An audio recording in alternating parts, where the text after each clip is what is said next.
Sea, ¿cómo canalizan o cómo viven los médicos las muertes? ¿Cómo pueden hacer para seguir? ¿Viste? Uno con una ya empieza a duelar de una manera tremenda. ¿Cómo hacen ustedes? Es el gran misterio cuando uno empieza la carrera, cómo vas a hacer. Claro. Porque a mí me pasó y todos los que empezamos, por lo menos que yo recuerde, cuando empezás medicina, la primera pregunta que te haces es ¿cómo vas a hacer el día que muere un paciente? Y es duro, puedo recordar el primer paciente que se me murió, y en un hospital, en la clínica, cuando yo estaba en la residencia, y es durísimo. Ahora, yo recuerdo que tuve el siguiente dilema en ese momento.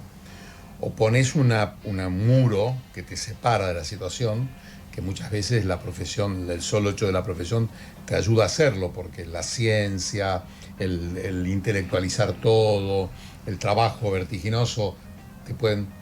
O tratás de no escaparle a la situación y dejar que te duela.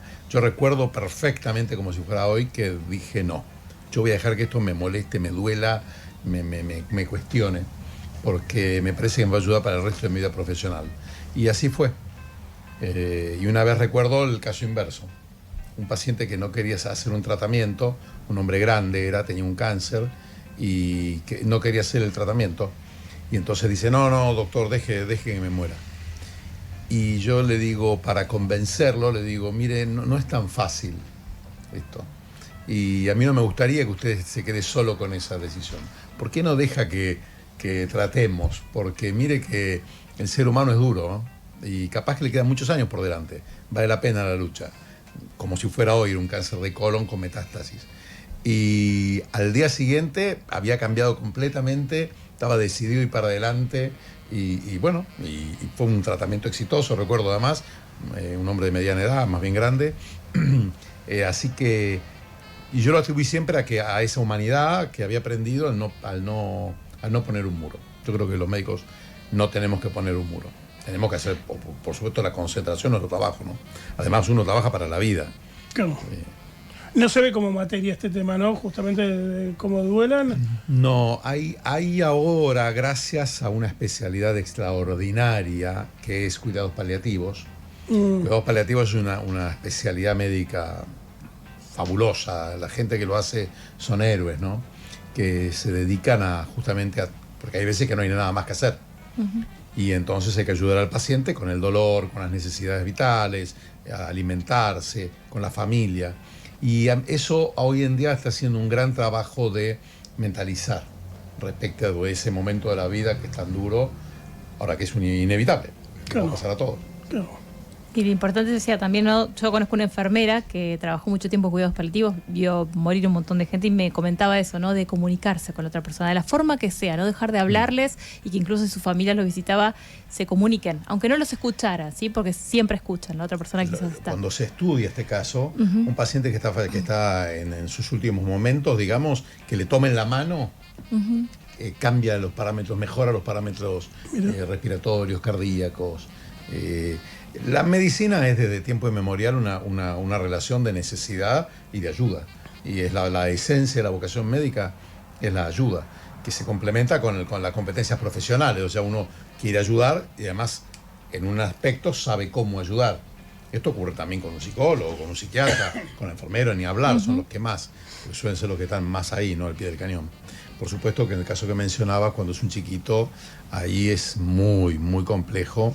Y yo tuve un gran maestro que era un gran oncólogo, un gran oncopediatra, un hematólogo, se dedicaba a leucemias y claro, vivía este drama muy a menudo, ¿no? O mismo los pediatras, vos cuando llegabas a la sala de pediatría y había ocurrido un deceso de un chiquito, la sala entera estaba distinta. A veces las familias piensan que a los médicos no nos importa por ahí en ese momento, ¿no? Porque te ven que vos estás frío y seguís ejecutando acciones que son indispensables. Pero no, afecta y mucho y quien diga que no le afecta yo creo que está mintiendo. Y aparte también pienso que hay una gran diferencia entre una persona que se va yendo de a poco y un poco lo que hablábamos por ahí fuera del aire, estos casos de muerte súbita, ¿no? Es Claro, recién Demasiado. estos días murió en la calle súbitamente un muchacho de 40 y pico de años al salir de un gimnasio, lo vieron ustedes. Un amigo, lo conocí durante muchos años, Gaspar Lloret, un gran tipo, ¿no? Y todos los que trabajamos con él tenemos esa memoria. Trabajaba en el gobierno de la ciudad, justamente. Y sí, es inexplicable. De hecho, es inexplicable. El momento es uno no entiende qué pasó. Pero bueno, pasan, lamentablemente, hay que asimilarlo y seguir para adelante. Pero no tienen que asimilarlo bloqueándose. Eso yo creo que es malísimo. A mí uno lo asimila entendiendo las limitaciones de la vida, bueno, y recordando muy bien a la otra persona, ¿no? Totalmente. Que también eso es muy lindo, ayuda seguramente. Pero después hay que seguir para adelante, porque en ambos casos, incluso también en pacientes crónicos, porque a veces la cronicidad es larga y es dura. Pensemos en los ancianos, por ejemplo, que a veces están 3 o 4 años, o 5, postrados, con muchísimas dolencias, y la diferencia de que el entorno haya entendido lo que ocurre, lo vea en perspectiva, y que no lo entienda y no lo acepte, es enorme. Claro. Sí, el otro día hablaba con un amigo mío que la mamá empezó a tener demencia senil, una señora de 90, 91 años. Hasta ahora la señora siempre vivió sola, se arregló sola y empezó a perderse y todo. Y él me contaba que la mamá empezaba a ponerse agresiva porque él le puso gente que la acompañe, que la cuide. Y hablamos, claro, tu mamá empezó a darse cuenta que ya no se puede valer por sí mismo, ¿no? Ahora, ese tipo de situaciones así tan extremas, yo creo que ponen de relieve otro tema que tiene que ver con lo que vos querías hablar Sí, ahora lo vemos. Que es el valor de la comunidad y del Estado organizados para ayudar a las familias. Nadie solo puede hacerle frente a todos estos problemas y necesitan de la ayuda de la comunidad. Y ahí siempre pongo como ejemplo lo que ocurre, por ejemplo, en el sistema de salud de Madrid, que es extraordinario, especialmente para la gente mayor. Entonces, claro, la familia sabe que no está sola, ¿no? Y que tiene alguien con quien contar. Ahora, es alguien con quien contar, que es el servicio de salud pública, existe porque hay todo un conjunto de recursos que se movilizan, de vocaciones que se promueven, de profesionalismo, de planificación. O sea, son temas muy complejos. No hay muchos países que hayan logrado semejante grado de acompañamiento de la comunidad a las necesidades del individuo y su familia. Y además depende del sector social. Claro. Cuando vos menos recursos tiene una persona, solo lo puede ayudar lo público, no hay otro. Bueno, hablando justamente de cómo la comunidad se mueve y qué es lo que espera también de la medicina, vamos a ver un video. ¿Lo tenés ahí, Ale, a mano? ¿Puede ser? Tienes el deber moral de cuidar tu salud. Yo, perdona, el deber moral de cuidar mi salud lo tienen los médicos, que para eso han estudiado y para eso la sanidad es pública. Claro. Pero yo puedo hacer lo que me dé la gana. Claro. Si me quiero zampar aquí 4 pizzas, 4 quesos, pues me la voy a zampar. ¿Qué hacemos con este tipo de pensamiento? Lamentablemente son comunes, pero están completamente equivocados y no han reflexionado sobre el tema. Es como que porque el Estado está encargado de poner semáforos, tener ambulancias disponibles en la vía pública y tener servicio de bomberos, vos no tengas que ser responsable en el uso de tu auto. En el caso de la salud hay que hacer un paréntesis, que es tampoco se puede culpar a la persona, porque es muy fácil echar las culpas sobre la persona bajo pretexto de la responsabilidad individual. Entonces, vos fumás, embromate, el problema es tuyo. Ese tipo de pensamientos, ¿no? O vos no te cuidás con las comidas, ¿qué va a hacer? ¿La comunidad tener que pagar impuestos para después pagar los tratamientos? Este tipo de dilemas muy profundos, porque ya ustedes mismos rápidamente advertimos la trascendencia que tiene, se dan muy frecuentemente como debates en los sistemas de salud. Por ejemplo, en Reino Unido, durante mucho tiempo, si la persona no dejaba de fumar, no le hacían la coronariografía para resolverle un problema cardíaco. Entonces, es lógico desde el punto de vista estrictamente purista científico pero hay que ver si desde lo humano es lógico, ¿entienden? Porque reitero, no se puede culpar a la gente, porque en los temas de salud, incluso las conductas más autodestructivas, como puede ser una persona que tenga una compulsión por la comida o que tenga una adicción, incluso en esos casos estamos frente a un drama. Claro. Y que hay que verlo, alguien lo tiene que ver con compasión y con la palabra sería con humanidad. Y el Estado más que nadie, porque se permiten tantas cosas. O sea, después no se persigue a un delincuente o a un corrupto o a un juez que vendió su fallo o sea, o un empresario corrupto como... Es decir, es tan complejo y eso sí que ahí la responsabilidad de la persona individual. ¿Qué me voy a hacer? ¿Enojar con los pacientes? Claro. Por lo que necesitan. ¿No? Es ilógico. Estamos con el doctor Carlos Regazzoni, médico clínico, número de matrícula 87004. Sí, ¿cómo ves en este momento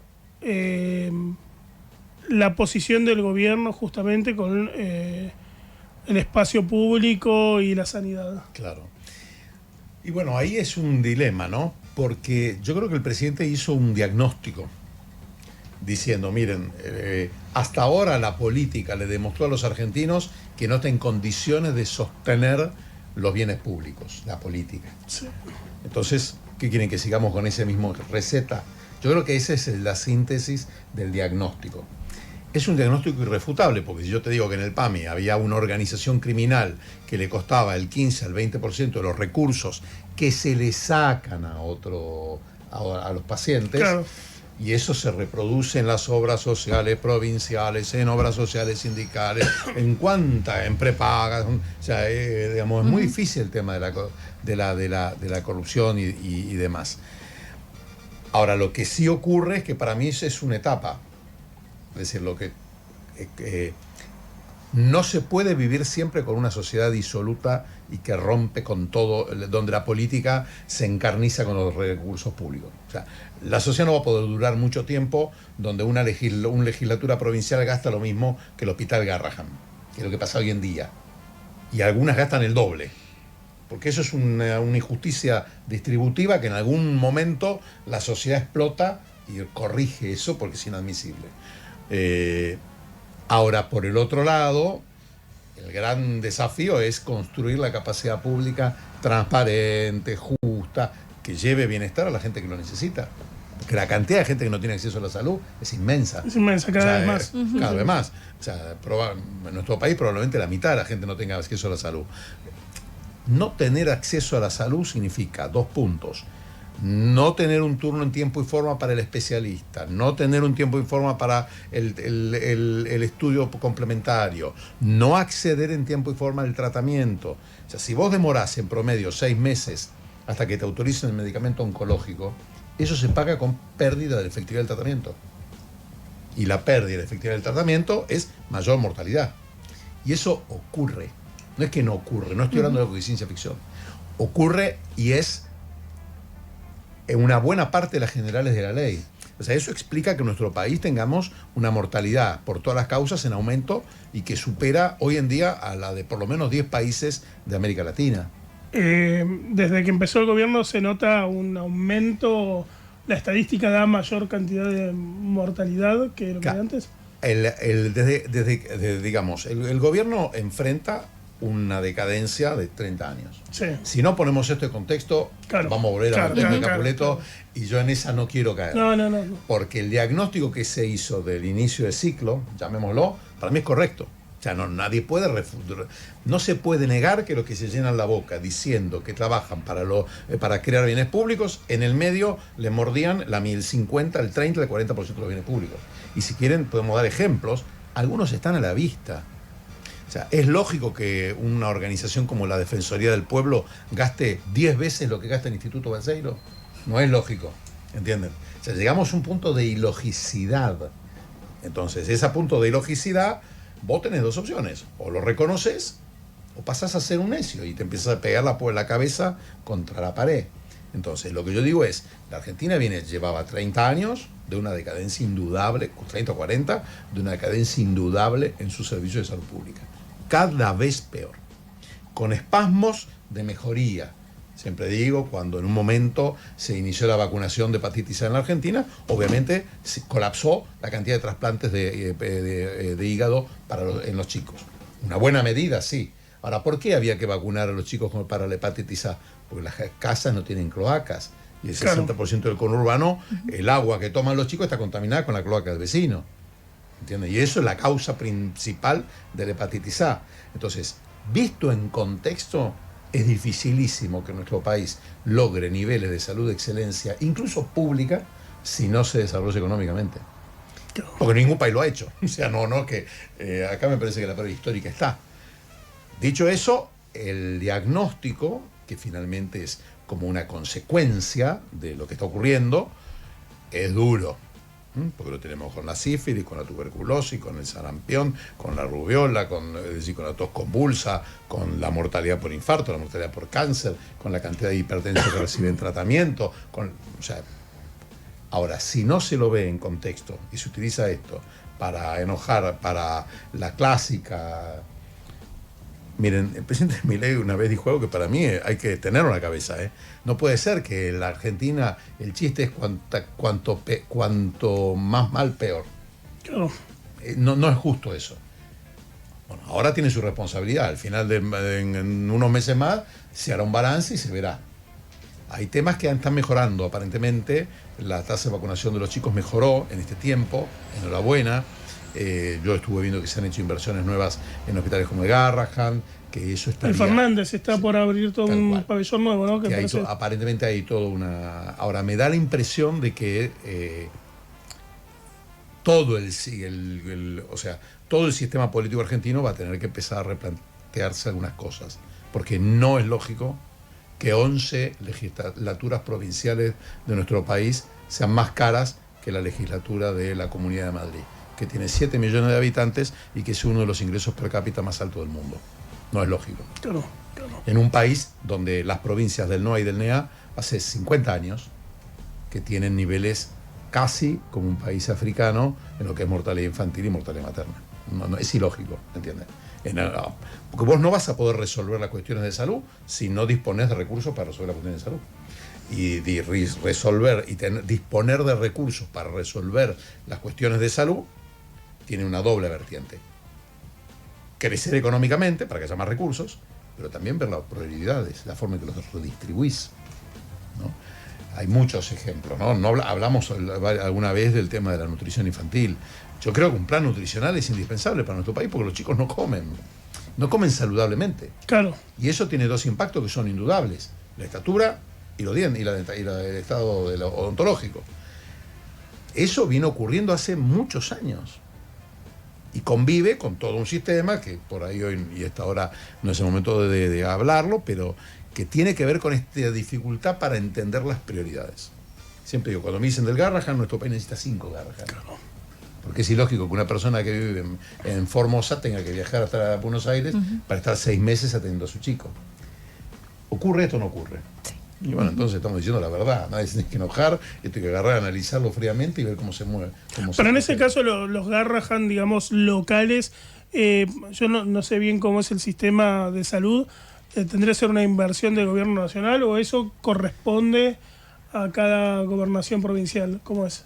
A mí me da la impresión de que, o sea, cada vez que vos interpones una capa administrativa entre la decisión o la estrategia y el delivery, es la provisión del servicio, cada capa administrativa es ruido en el sistema, genera ineficiencias. Y nuestro país es de 30 a 40% más ineficiente que los países vecinos en cuanto a los recursos de salud. O sea, vos para generar un servicio de salud que te cuesta 10 pesos, si en Brasil tenés que gastar 30, en Chile gastás 20 y en Argentina gastás 70. Es más o menos en ese orden de proporciones. Es lo brutal. Entonces yo creo que nosotros, algo sano sería regionalizar las coordinaciones de salud, ¿no? Las provincias no tienen por qué tener un ministerio provincial de salud, claro, hasta que tengan una oficina chiquitita y que sí formen parte de una organización regional de salud. Entonces tendríamos 5 regiones, bajaste muchísimo, bajaste 5 veces la cantidad de dependencias administrativas, y eso lograría ser más eficiente en muchísimos temas, porque también no se puede, entendiendo el país que somos, es muy difícil pretender que ciertas provincias, me estoy refiriendo a más de la mitad de las provincias, va a tener los recursos para crear la totalidad del servicio que hace falta para dar una salud compleja. Voy a dar un ejemplo. Argentina tiene que triplicar o cuadruplicar la cantidad de trasplantes de médula ósea que hace, porque todo lo que no se está haciendo se paga en mayor mortalidad, claro, por ejemplo en tumores infantiles, porque el servicio no está disponible, porque tenés que venir a los hospitales de Buenos Aires o a algún hospital de alguna provincia. Como eso les puedo dar muchísimos ejemplos. Es un diagnóstico medio cruel, ¿no? Pero no hay salida, o sea, no hay alternativa. No, esto no se soluciona gritando ni argumentando, porque no es un problema de palabras, es una lucha de cosas, digamos. O sea, al final contás y decís, bueno, pasa esto, pasa esto, pasa esto, pasa esto, necesito estos recursos. Hay una tríada, y discúlpame que me... No, sí, no, por que favor. es la siguiente. Yo no voy a tener buena salud si no tengo sistema de provisión de servicios de salud. Médicos, enfermeros y aparatos y medicamentos. No voy a tener sistema de provisión de servicios de salud si no tengo un sistema de financiamiento de la salud. Y acá es donde cae, porque donde yo herí el sistema de financiamiento, es decir, el país derrocha sus recursos, el país tiene corrupción, etcétera, etcétera, etcétera, tiene gastos administrativos superfluos, etcétera, yo resiento el servicio y voy a resentir la salud. O sea, cuando yo veo los índices argentinos, me tengo que dar vuelta para atrás y ver aguas arriba qué es lo que está pasando. Siempre es multifactorial, buscar culpables no va a llevar a ningún lado. Sí, no es el camino, claro. El camino es encontrar los puntos de presión donde realmente puedo generar el cambio que busco. Carlos, muchísimas gracias. No, al contrario. Bueno, antes de terminar vamos a decir los ganadores, o mejor dicho, el ganador del Metegol de Rondi. Bueno, la ganadora es Emilia Benes, DNI terminado en 355. Y aprovecho también para recordar quién es el ganador de San Jafep, Carlos Alberto Panuzio, DNI terminado en 642. Y el budín de Capricho